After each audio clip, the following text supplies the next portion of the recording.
I was at work one day and someone brought this flyer to my attention, which was a photo competition here at OSU with the theme of student life. And that was really the only parameters for the photo competition was student life. I was a graduate student at the time, and so I could enter the contest, so I figured, why not?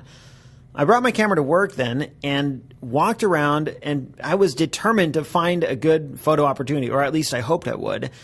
I saw some Frisbee players, I saw some people studying, but honestly, nothing really stood out to me as student life. It was all kind of just everyday stuff, which maybe it was fine, but it didn't really capture my attention from a photographic standpoint. I didn't really find anything especially interesting.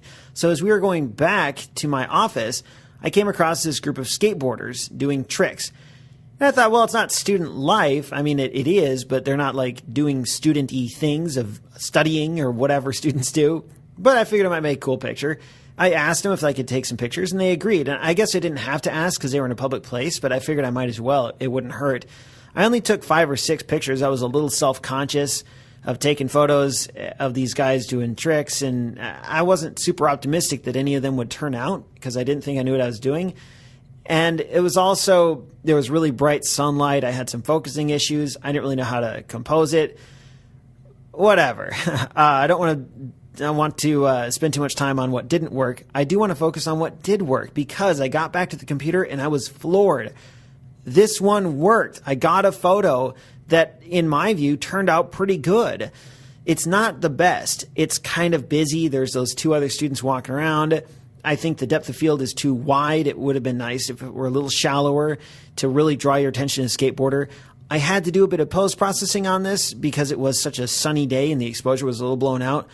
But man, this isn't a bad photo. I'm really happy with it. I was able to capture this guy in the middle of a kickflip, and I didn't think I would. So yeah, I'm pretty happy with this photo, even though there was all these things that I thought wouldn't really work too well. I guess the lesson here is that you might as well try, even if you don't know exactly what you're doing, or if you don't think you'll get something good. It doesn't hurt. What are you going to lose by just pulling out your camera and taking some shots of something? Even if it's just your iPhone, yeah, go for it. I ended up winning the contest. So, it never hurts to try. I think the prize was a copy of Adobe Lightroom. That's always good. And this actually helped me deal with one of my weaknesses, which is getting out and photographing people. I always feel weird and self-conscious photographing people. In truth, most people probably don't mind. And I would guess a lot of people think it's kind of cool that someone would want to take their picture in a public place. But I don't know. I need to get out and do it more often to push myself and stretch myself. And there's a lot of street photographers who have no problem just going up and taking pictures of people.